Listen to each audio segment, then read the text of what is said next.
karomah. Baik, kita mulai mendalami tanda-tanda karomah dan maksudnya. Sesuatu, ini bagi kita yang tidak mendapat karomah, untuk menilai ini karomah benar atau istidraj atau apa.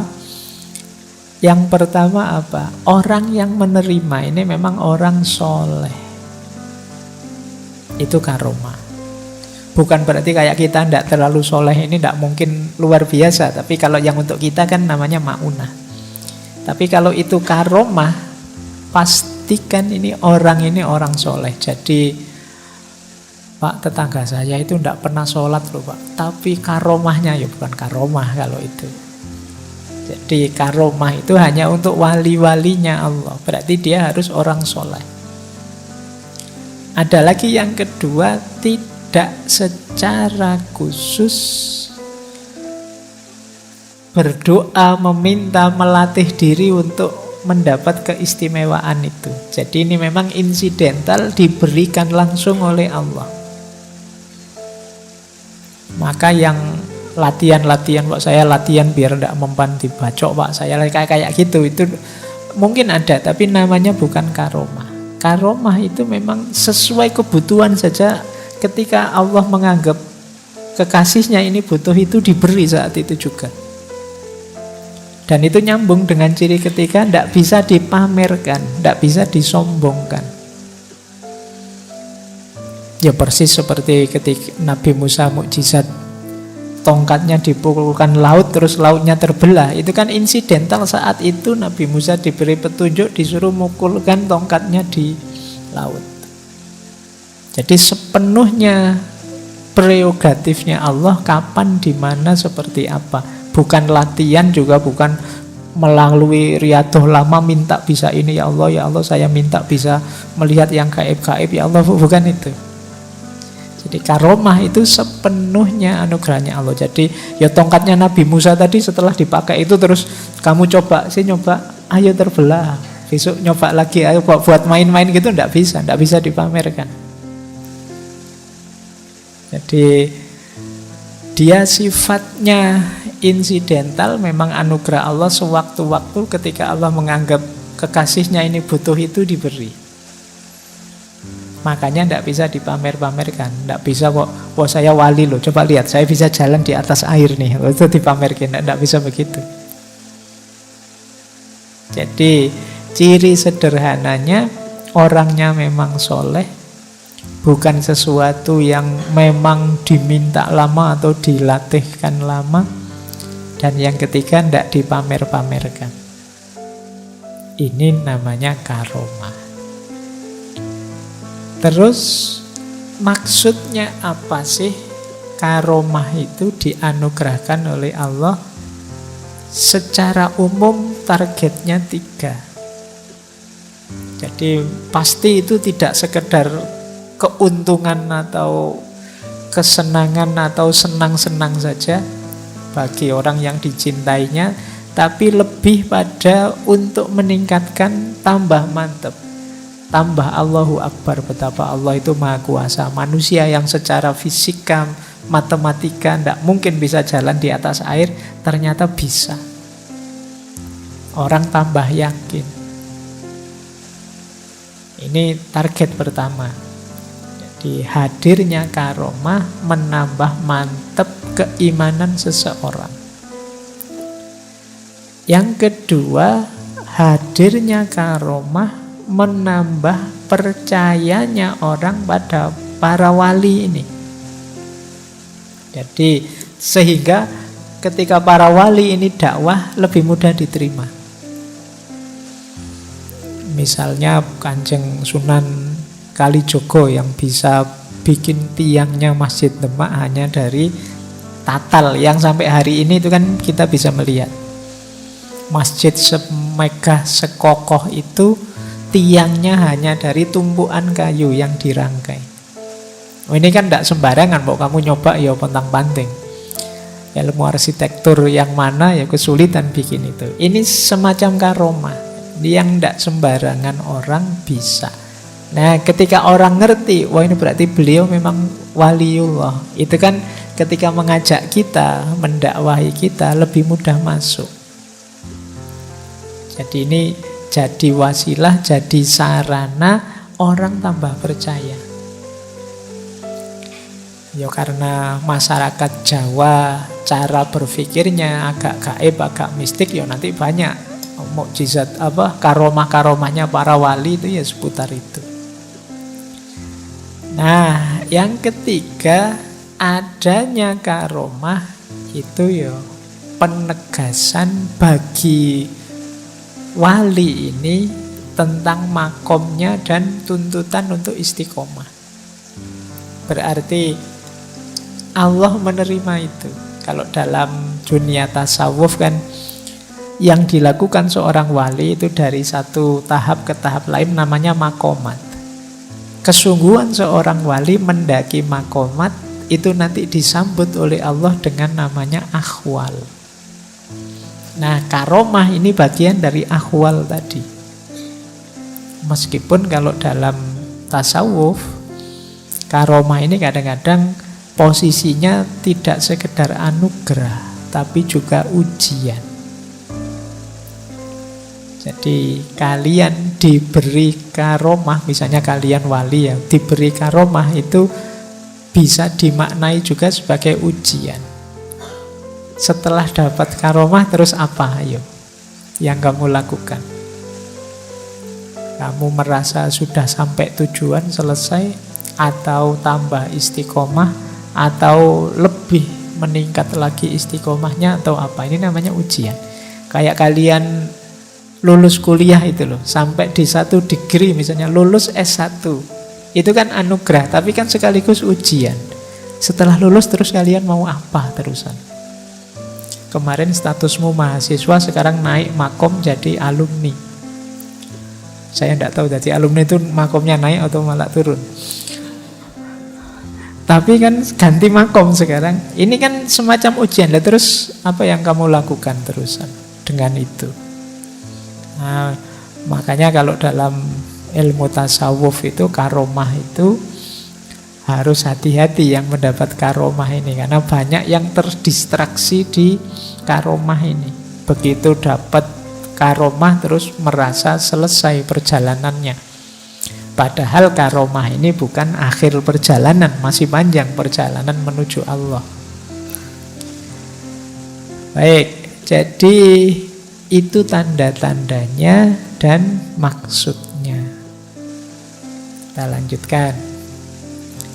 Nanti ada 2 jenis karomah.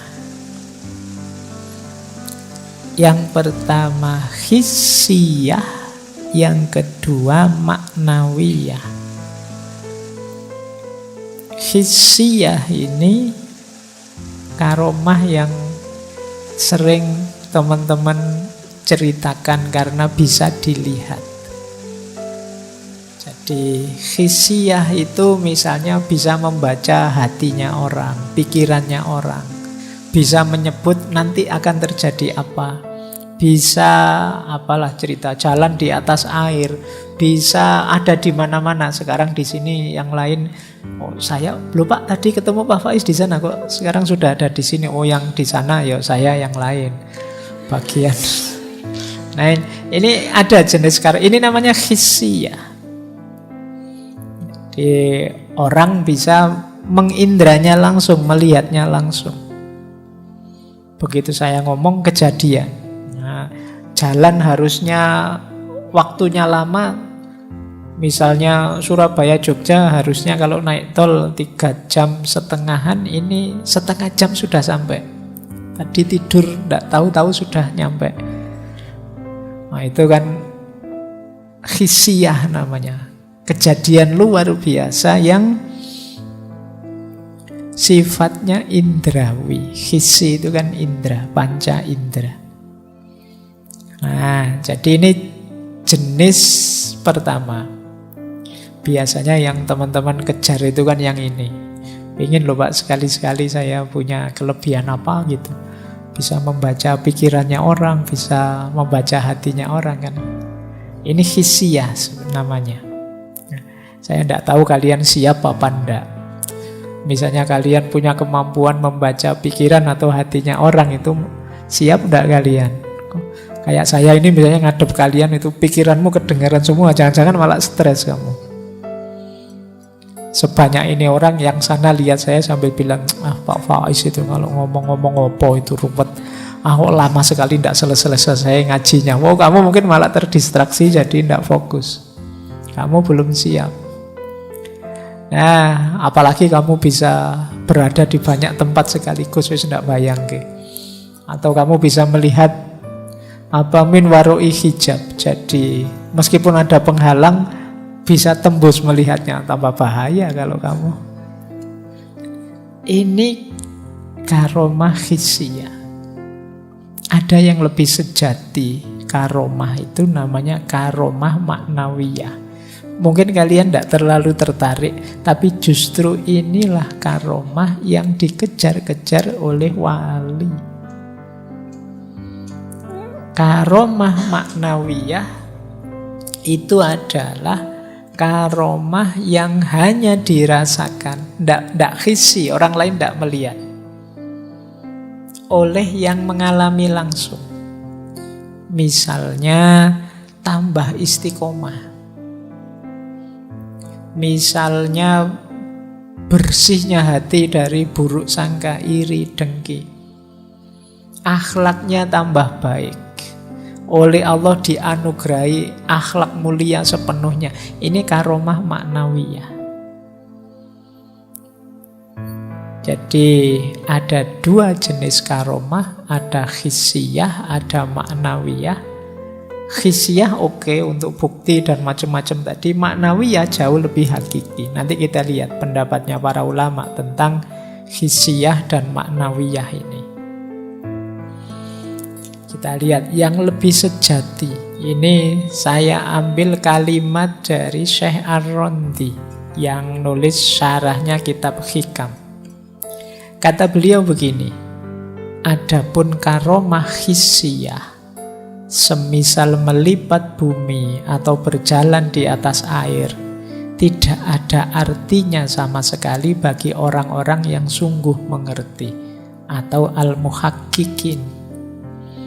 Sebab sesuatu yang luar biasa seperti itu bisa timbul dari orang yang belum sempurna istiqomahnya, seperti para murid yang baru bersuluk kepada Allah.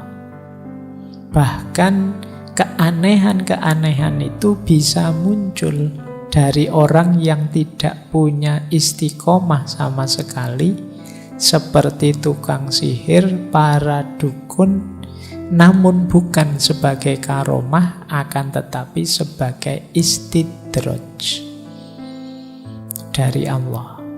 Jadi kata Syekh Ar-Rondi, karomah-karomah hissiyah yang itu kalau difilmkan mungkin luar biasa. Kalau ada film tentang para wali itu kan biasanya yang justru divisualkan kan karomah hissiyah ini. Yang bisa jalan di atas air, bisa menyakiti orang jarak jauh. Kata Syekh Ar-Rondi, ini tidak luar biasa. Banyak orang bisa melakukan itu meskipun dia bukan tergolong orang yang istiqomah. Orang yang biasa-biasa saja. Para dukun juga kadang bisa begitu. Para ahli sihir juga bisa kadang begitu. Jadi jangan tertipu, jangan terpesona hanya dari karomah hissiyah.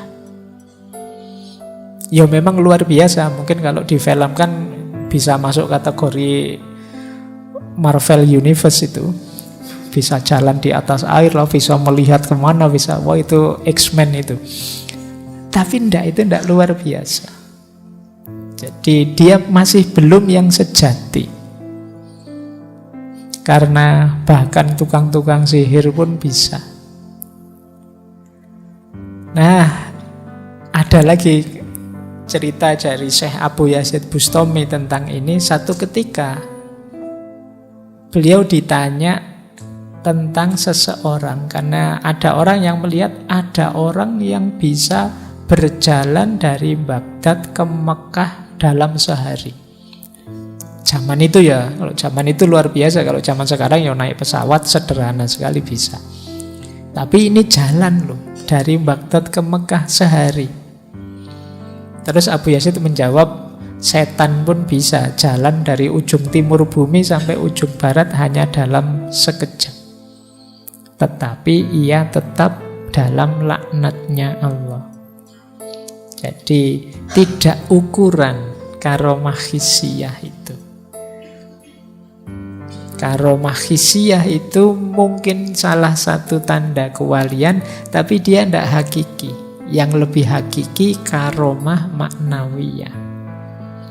Nah, ini pandangannya Syekh Ar-Rondi di Syarah Hikam Ghaisul Mawahib Al-Aliyah fi Syarhil Hikam Al-Ata'iyah. Ada cerita yang pernah saya ceritakan tentang karomah yang sejati dan karomah hissiyah ini. Mungkin masih ingat teman-teman ya, dulu ini cerita antara Syekh Hasan Basri dan Robi'ah Al-Adawiyah. Jadi satu ketika Hasan Basri ini melihat Robi'ah sedang ada di pinggir sungai. Wah, terus Syekh Hasan Basri melemparkan sajadahnya ke atas sungai. Ayo Robi'ah, sholat jamaah yuk. Jadi sajadahnya dilempar di atas air. Wah, ini semacam mameri Robi'ah. Ayo levelnya tinggi mana kewaliannya, mungkin ngono karepe. Terus dijawab oleh Robi'ah, wahai Hasan, kalau engkau ingin memperlihatkan karomahmu, yo kurang tinggi itu. Ini tak tunjukkan yang lebih tinggi. Terus Robi'ah melemparkan sajadahnya ke udara. Ayo wes, sekarang aku makmum, tapi aku sholatnya dari udara. Kamu mendekat ke sini, ke udara. Nah, Hasan angkat tangan, Syekh Hasan Al-Basri. Wah, lebih tinggi ternyata bisa di udara. Saya masih butuh air untuk alasnya. Nah, tapi terus dimarahi sama Robi'ah. Wahai Hasan, apa yang engkau lakukan, ikan juga bisa. Dan apa yang aku lakukan ini, lalat juga bisa. Tidak luar biasa. Urusan yang hakiki berada di luar kedua karomah ini. Seseorang harus fokus ke urusan yang lebih hakiki. Jadi karomah itu aksiden saja, tidak penting. Tidak usah pamer karomah, itu maunya Robi'ah. Karena karomah itu tadi hanya ujian. Kalau kamu membanggakan bisa jalan di atas air, itu ya ikan juga bisa, bebek juga bisa. Kalau kamu membanggakan bisa jalan di udara, burung juga bisa. Jadi kamu masih selevel burung saja kalau di situ sudah bangga. Berarti apa? Tidak di situ kuncinya. Yang hakiki ya Allah saja fokusnya. Tidak usah mikir yang lain-lain. Nah, ini untuk membedakan tadi ya antara hissi dengan maknawi.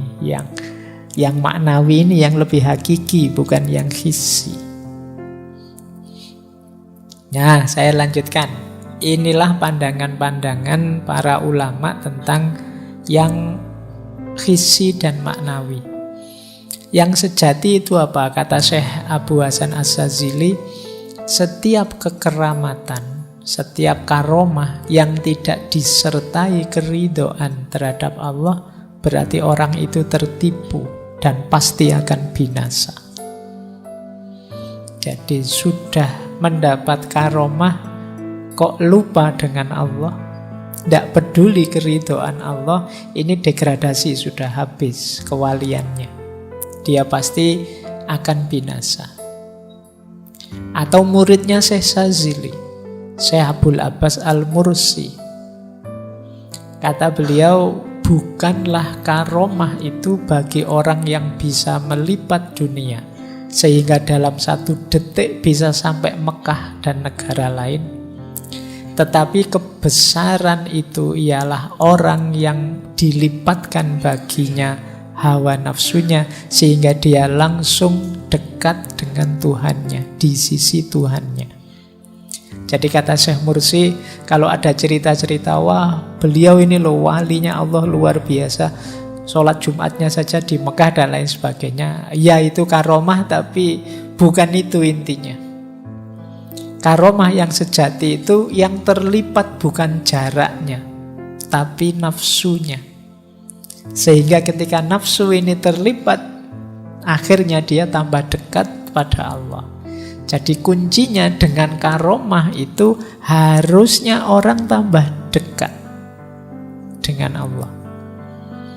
Jadi dengan keluar biasaan anugerah Allah itu ya harusnya tambah dekat, bukan tambah jauh.